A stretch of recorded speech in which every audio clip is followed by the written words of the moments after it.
말씀의 하나님, 이제 말씀 듣기를 원합니다.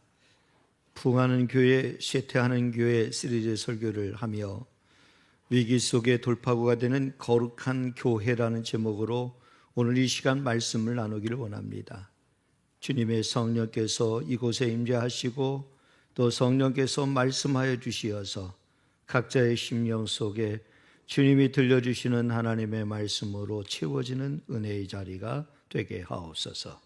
부족한 종 세워주셨사오니 하나님 이 부족한 종에게 주의 성령을 부으시고 성령께서 대원케 하시는 말씀 온전히 되어날 수 있도록 은혜 베풀어 주옵소서. 감사하며 예수님의 이름으로 기도하옵나이다. 아멘. 아멘. 주님의 이름으로 여러분들 축복하고 환영합니다. 평안하셨지요? 예. 우리 옆 사람 바라보면서 이렇게 은혜 받읍시다, 축복합니다. 그렇게 한번 인사할까요? 예, 은혜 받읍시다, 축복합니다. 예.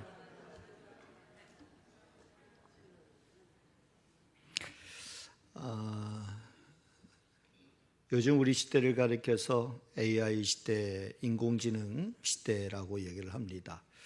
인간의 사고와 행동을 모방하도록 설계된 컴퓨터 시스템인 AI, 모든 것이 가능할 것 같아요. 뭐 검색도 가능하고 모르는 것도 있으면 물어보면 다 해결점들을 제시를 해줍니다.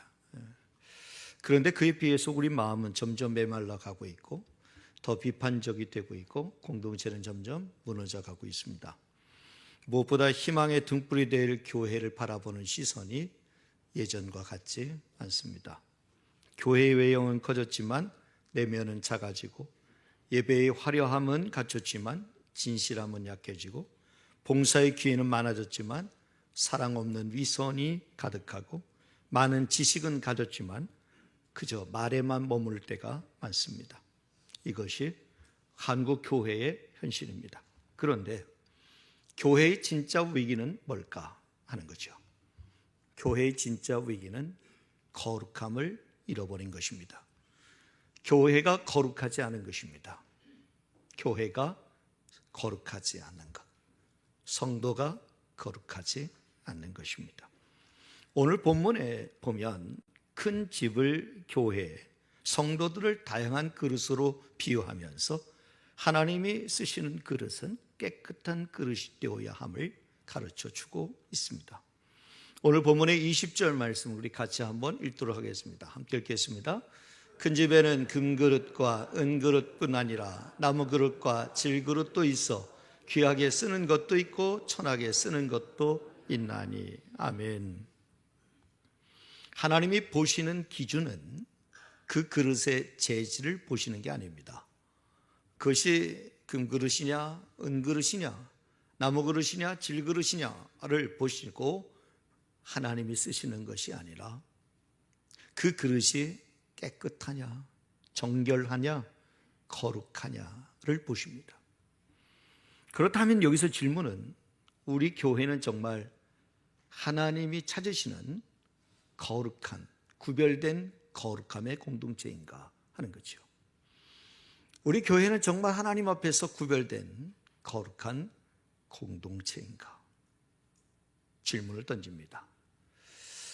명확한 것은 거룩하지 않은 교회는 쇠퇴하는 교회가 되고 거룩한 교회는 부흥하는 교회가 됩니다. 아마 이 자리에 계신 분들 모두가 같은 마음일 것입니다. 그것은 뭐냐면 우리 양재원 교회가 쇠퇴하는 교회가 되기를 원하지 않으실 겁니다. 아마 다 부흥하는 교회를 꿈꾸실 것입니다. 그렇다면 오늘 본문의 말씀에 우리가 귀를 기울여 볼 필요가 있습니다. 어떤 교회가 그 위기를 돌파하는 교회가 되고 어떤 교회가 이 시대 가운데 부흥하는 교회가 될 것인가 하는 것입니다. 지금 우리 시대는 진짜 그리스도인, 진짜 교회를 찾고 있습니다. 왜냐하면 너무 가짜가 많고 위선과 또 형식이 가득한 모습들이 가득하기 때문입니다.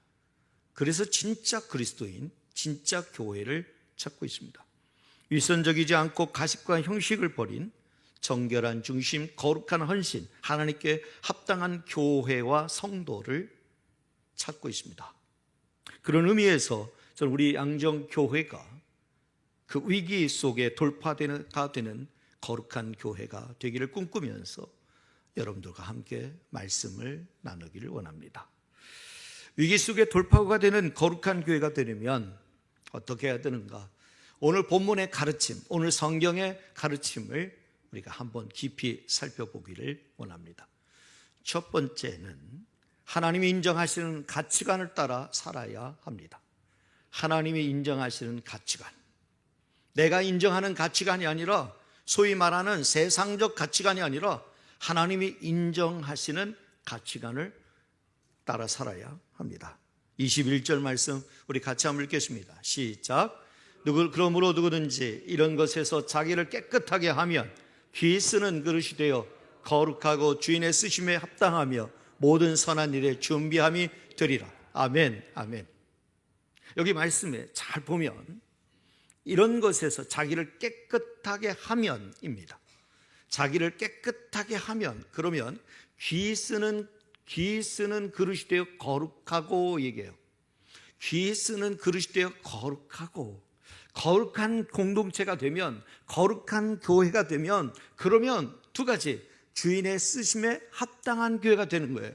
주인의 쓰심에 합당한 교회, 그리고 모든 선한 일에 준비함이 있는 교회. 저는 우리 양정교회가 바로 그런 교회가 되길 바랍니다. 주님의 쓰심에 합당한 교회가 되어야 돼요. 그리고 모든 선한 일에 준비된 교회가 되길 바랍니다. 그러기 위해서는 자기를 깨끗하게 하면이라는 조건이 붙습니다. 자기를 깨끗하게 하면, 그러면 거룩하게 되어서, 거룩하게 되면, 우리 공동체가 거룩한 공동체가 되면, 그러면 이렇게 쓰임받는다는 거죠. 주인의 쓰심에 합당한 교회가 되고 또 선한 일에 그렇게 준비함이 되는 교회가 된다는 사실을 가르쳐 주고 있습니다. 여기서 자기를 깨끗게 한다는 말은 헬라어로 에카타이로 아우론이라는 단어를 씁니다. 이 이야기는 뭐냐면 완전히 자기를 정결케 한다라는 뜻을 갖고 있어요. 완전히 하나도 남김없이, 조금도 부족함이 없이 완전히 자기를 정결케 한다라는 것입니다. 여러분, 그릇이라고 하는 것은, 그릇은 음식을 담기 위하여, 사용하기 위하여 그렇게 만들어진 것이기 때문에 그릇이 오염되었거나 그릇에 뭔가 오물질이 묻어 있으면 사용할 수가 없습니다. 마찬가지로 하나님께 쓰임받기 위해서는 무엇보다 거룩해야 합니다. 우리 각자가 자기를 깨끗하게 해야 해요. 우리 모두가 다 거룩해져야 합니다. 우리가 살고 있는 세상은 방법과 절차를 무시해도 목적만 이루면 된다는 세상적 가치관이 가득합니다. 정말 그럴까 하는 거죠. 결과만 좋으면 된다. 과정은 어찌되든 상관없고, 절차가 무시돼도 괜찮고, 불법을 저질러도 괜찮고, 목적만 이루면 된다. 정말 그럴까? 그런데 하나님은 다르다는 거죠. 성경에서 제시하는 방법은 다르다는 거예요. 자기를 깨끗하게 하면 이것입니다. 가장 우선적 가치는 뭐냐면, 하나님이 인정하시는 최고의 가치는 거룩에 있습니다. 거룩하지 않으면, 성도가 거룩하지 않으면, 교회가 거룩하지 않으면 여러분 부흥할 수 없습니다. 쇠퇴하는 교회가 될 수밖에 없습니다. 이것은 단순히 죄를 멀리하는 차원이 아니라 하나님께서 인정하시는 가치관을 따라 살겠다라고 하는 이 결단입니다. 교회가 교회답지 못하고 성도가 성도답지 못한 것은 하나님의 성품이 거룩성을 상실했기 때문입니다. 우리는 우리 자신을 점검해 봐야 합니다. 정말 하나님 앞에서 인정받는 그 거룩함이 있는가 하는 거예요. 혹시 내 모습 가운데 이 거룩함을 상실하지는 않았는가? 문제는 우리에게서는 세상적인 가치와 기준으로 평가하고 판단하는 것이 너무나 익숙해져 있다는 것입니다. 오히려 성경적 가치, 하나님의 그 기준으로 판단하고 결정하는 것보다는 오히려 세상적 가치로 판단하고 평가하는 것이 훨씬 더 익숙해져 있습니다. 믿음을 가진 우리도 전혀 구별되지 않는 삶을 우리 일상에서 살아가고 있단 말이에요. 조금도 불편함을 느끼지 않고 있단 말이에요. 거룩한 삶을 살지 않으면 불편함을 느껴야 정상인데, 내가 거룩하지 않으면 왠지 막 껄끄럽고 왠지 하나님 앞에 서기가 왠지 껄끄러워야 되는데 전혀 낯설지 않다는 것이 문제예요. 우리 양정교회가 거룩한 교회로서 구별된 삶으로 하나님의 나라의 가치와 사랑을 전해봅시다. 그런 교회 공동체가 되도록 힘써 봅시다. 사실 세상적 가치관과 하나님의 가치관, 성경적 가치관은 비슷하지 않아요. 같이 갈 수 없어요. 완전 정반대예요. 완전 정반대. 세상은 자기 자신을 높이라, 자랑해라 라고 하지만 하나님은 자기 자신을 낮추라, 내려놓으라 말씀합니다. 세상은 성공하기 위해서 남을 짓밟아야 된다, 목적을 이루기 위해서는 어떤 불법을 행해서도 괜찮다라고 말을 합니다. 그러나 하나님은 그렇지 않다고 말씀합니다. 세상은 속도와 결과를 중요시하지만 하나님은 방향과 동기를 중요시합니다. 하나님은 하나님의 가치관을 따라 살아가는 사람들, 그들을 깨끗한 그릇으로 여기시고 그들을 사용하길 원하십니다. 우리 양정교회가 세상적 가치관으로 움직여지는 세속화된 교회가 되지 않기를 힘써 봅시다. 하나님의 가치관이, 성경적 가치관이 지배하는, 오히려 그것을 더 중요하게 여겨서 하나님의 가치관 앞에 순종하는 우리 공동체가 되도록 해봅시다. 자, 그렇다면 하나님이 인정하시는 가치관은 뭘까를 생각해 봅니다. 하나님이 인정하시는 가치관은 도대체 뭘까? 저는 몇 가지 정리해 봅니다. 하나님의 뜻이라면 자신에게 어떤 소중한 것도, 분명히 자신에게 필요한 것이고 소중한 것이지만 그 소중한 것도 기꺼이 포기할 수 있는 용기, 이것이 하나님이 인정하시는 가치관이죠. 분명히 내게도 필요한 거고 나한테도 소중한 것이지만, 그러나 하나님의 뜻이라면 기꺼이 내려놓을 수 있는 용기. 자신의 아집과 고집, 열등감과 우월감을 내려놓고 아무 조건 없이 모두를 포용하고 수용할 수 있는 용기. 하나님은 그렇게 말씀하셨잖아요. 손해가 되고 아프지만 주님이 원하는 일이 아니라고 여겨지면 언제든 멈출 수 있는 용기. 이거 필요한 거죠. 이것이 하나님이 인정하시는 가치관을 따라 살아가는 자의 모습인 거죠. 어떤 일이든 무엇을 하든지 어떤 일을 결정했든지 그 일이 하나님이 원하시는 일이 아니라고 생각되거든 언제든 멈출 수 있는 용기. 멈춰야죠. 멈춰야 하나님의 긍휼이 임하고 하나님의 용서가 임하죠. 멈추지 않고 계속 악을 향하여 달려가면 도무지 용서받을 수가 없는 거죠. 하나님의 쓰임받을 수가 없는 거죠. 이렇듯 우리는 매번 선택의 기로에 섭니다. 세상의 가치대로 살 것인가? 하나님의 가치대로 살 것인가? 어디에 가치를 두고 사느냐에 따라서 그 사람의 장래가 결정이 됩니다. 여러분들은 어디에 가치를 두고 사시겠습니까? 세상의 가치를 두고 살아가겠습니까? 아니면 하나님께 가치를 두고 사시겠습니까? 하나님의 가치관을 따라 살아갈 때 우리는 후회 없는 인생이 됩니다. 하나님 지금도 하나님의 가치, 즉 거룩한 교회, 거룩한 성도를 찾으십니다. 저는 우리 양정교회가 하나님이 인정하시는 그 가치를 따라 살아가는, 하나님이 그토록 찾으시는 거룩한 교회, 거룩한 성도가 있는 우리 교회이길 원합니다. 두 번째는 위기 속에 돌파구가 되는 거룩한 교회가 되려면 우리의 중심이 깨끗해야 해요.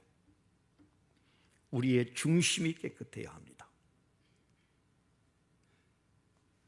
22절 전반절 말씀 읽겠습니다. 함께 읽겠습니다. 또한 너는 청년의 정욕을 피하고 되어 있습니다.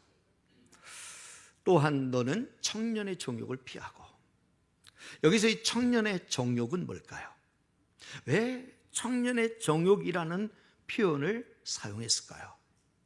여러분, 정욕이 무엇입니까? 정욕이 뭐죠?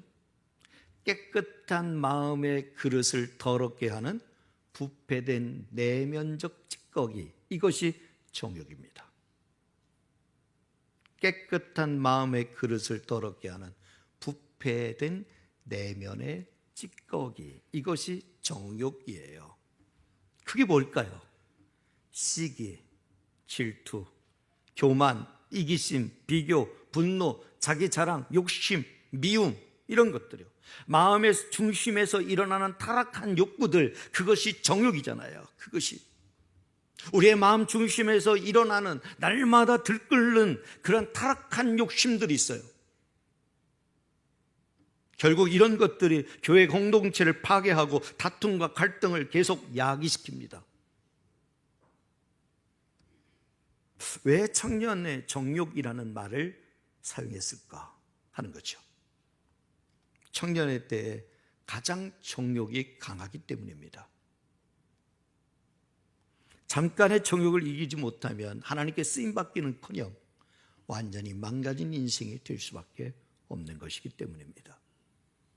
젊어서부터 이러한 온갖 더러운 정욕을 극복하고 절제하는 경건의 연습을 하지 않으면 그 인생이 험한 인생이 될 수밖에 없기 때문에 바로 이 청년의 정욕, 그때 이 청년의 정욕을 절제하고 자제하고 더 다스리고 하는 경건의 연습을 아주 끊임없이 해야만 되기 때문에, 그래야만 거룩을 향하여 삶을 살아갈 수 있기 때문에 여기서 청년의 정욕을 어떻게 하래요?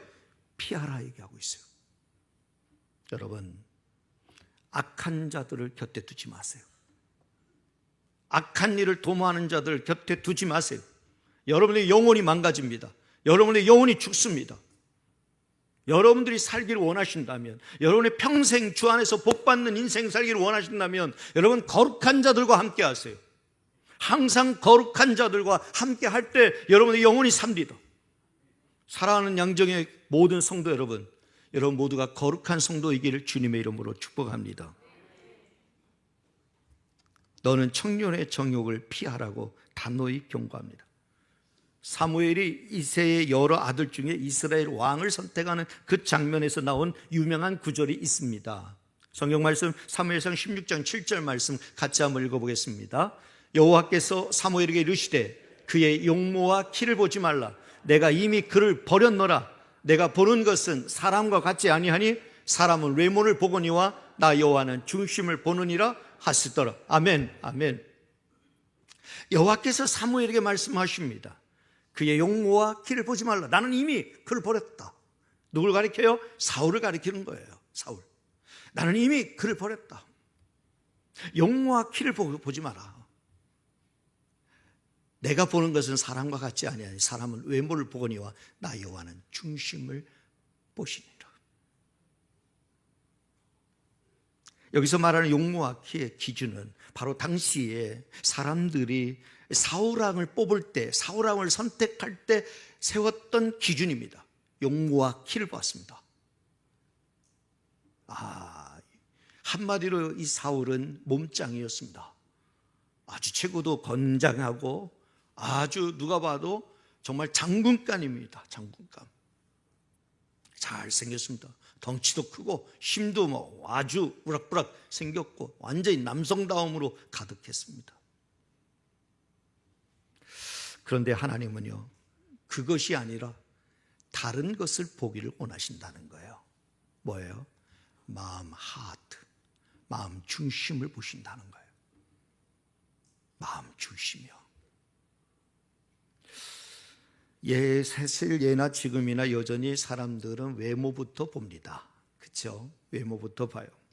그러니 위선이 가득하고 그러니 거짓이 가득한 거예요. 그러다 보니까 나온 말이 외모가 경쟁력이다라는 말도 있고 예쁘면 다 용서가 된다라는 말도 있습니다. 물론 우리 중에는 거기에 포함되는 사람은 거의 없는 것 같은데 그래도 예쁘면 다 용서가 된다라는 말을 합니다. 그러나 하나는 뭐라고 하십니까? 그런 용모와 키가 아니라 중심을 보신다 말씀합니다.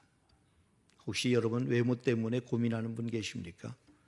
오늘부터 절대 그럴 필요 없습니다. 그냥 중심이 하나님 앞에 바로 설 수 있도록 노력하십시오. 그것이 하나님께 복을 받는 방법입니다. 외모 때문에 고민할 그 시간에 오히려 여러분 중심을 거룩하게 준비하고 나가는 그 열심이 있을 때 하나님께 복을 받게 될 줄 믿습니다.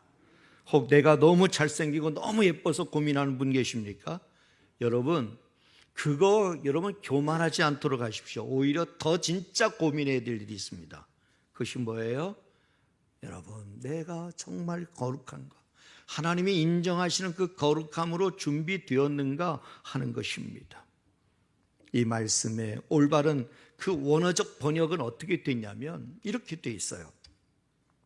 사람은 눈으로 보지만 주님은 심장으로 보신다. 이렇게 돼 있어요. 원어적 해석에 사람은 눈으로 보지만 주님은 심장으로 보신다.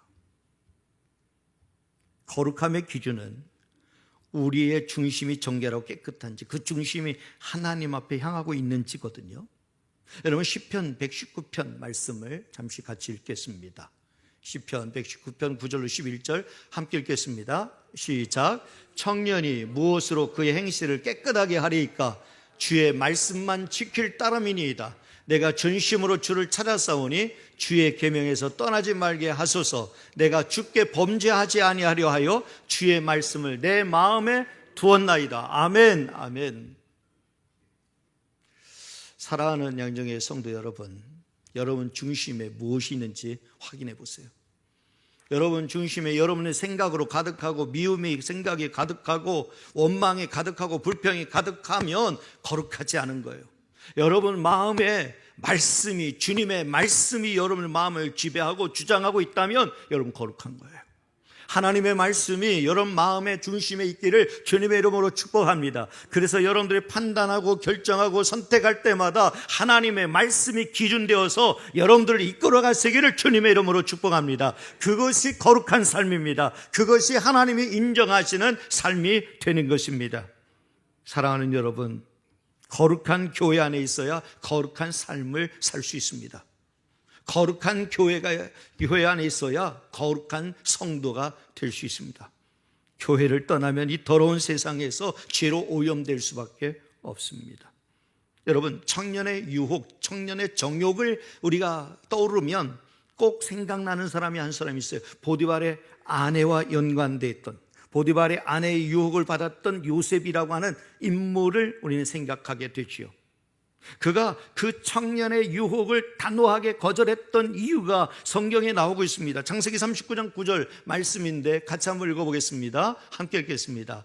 이 집에는 나보다 더 큰 이가 없으며 주인이 아무것도 내게 금하지 아니하였어도 금한 것은 당신뿐이니 당신은 그의 아내임이라. 그런즉 내가 어찌 이 큰 악을 행하여 하나님께 죄를 지으리까? 아멘. 거룩은 뭐냐? 거룩은 하나님을 의식하는 거예요. 날마다 하나님의 존전 앞에서 하나님을 느끼는 거예요.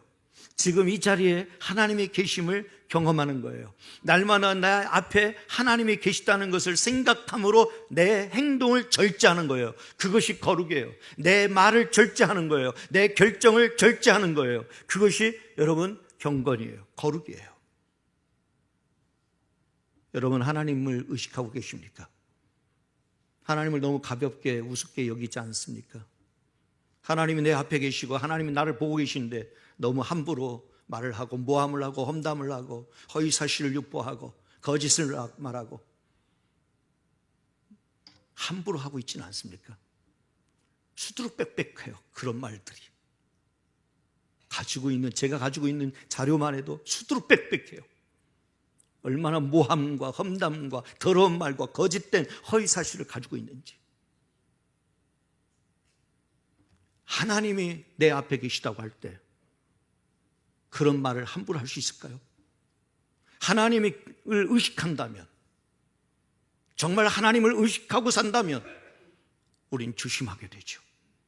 우린 주의하게 되죠. 우린 절제하게 되죠. 우리는 나를 금하게 되죠. 내 말의 입을 금하게 되죠. 요셉은 청년의 유혹이 있던 그 순간에도 하나님 앞에서의 거룩, 즉 중심을 지키는 것을 소중히 여겼습니다. 사랑하는 우리 양정의 모든 성도 여러분, 사람의 눈치 보기보다 중심으로 하나님을 의식하는 삶을 살아가 봅시다. 그래야 거룩이 지켜집니다. 마지막 세 번째는 위기 속에 돌파가 되는 거룩한 교회가 되려면 세 번째, 언제나 구별된 삶을 선택해야 합니다. 언제나 구별된 삶을 선택해야 됩니다. 22절 하반절 말씀 우리 같이 한번 읽겠습니다. 시작. 주를 깨끗한 마음으로 부르는 자들과 함께 의와 믿음과 사랑과 화평을 따르라. 아멘. 참으로 중요합니다. 여기 주를 깨끗한 마음으로 부르는 자들과 함께, 여러분 우리가 누구와 함께 있느냐 중요합니다. 여러분들의 시간을 누구와 함께 보내느냐, 이거 굉장히 중요합니다. 주를 깨끗한 마음으로 부르는 자들과 함께 해야 합니다. 꼭 기억하십시오. 진짜 여러분들의 삶이, 그리고 우리 교회가 거룩한 공동체가 되고 거룩한 삶이 되기를 원하신다면 주를 깨끗한 마음으로 부르는 자들과 함께 하십시오. 그리하지 않으면 여러분 거룩할 수 없습니다. 거룩할 수 없습니다. 여러분, 거룩은 나 홀로가 아닌 함께 세워 나가야 합니다. 우리 공동체도 거룩한 공동체가 되려면 나 혼자 노력한다고 되는 것이 아니라 주를 깨끗한 마음으로 부르는 자들과 함께 세워가야 합니다. 그래서 교회 공동체는 있어도 그만 없어도 그만인 것이 아니라 반드시 함께 해야 할 공동체입니다. 우리가 공동체의 일원이 되어서 함께 신앙생활을 하면 우린 구별된 삶을 선택하게 되어 있습니다. 서로를 의식합니다. 서로에게 상처를 주지 않게 조심합니다.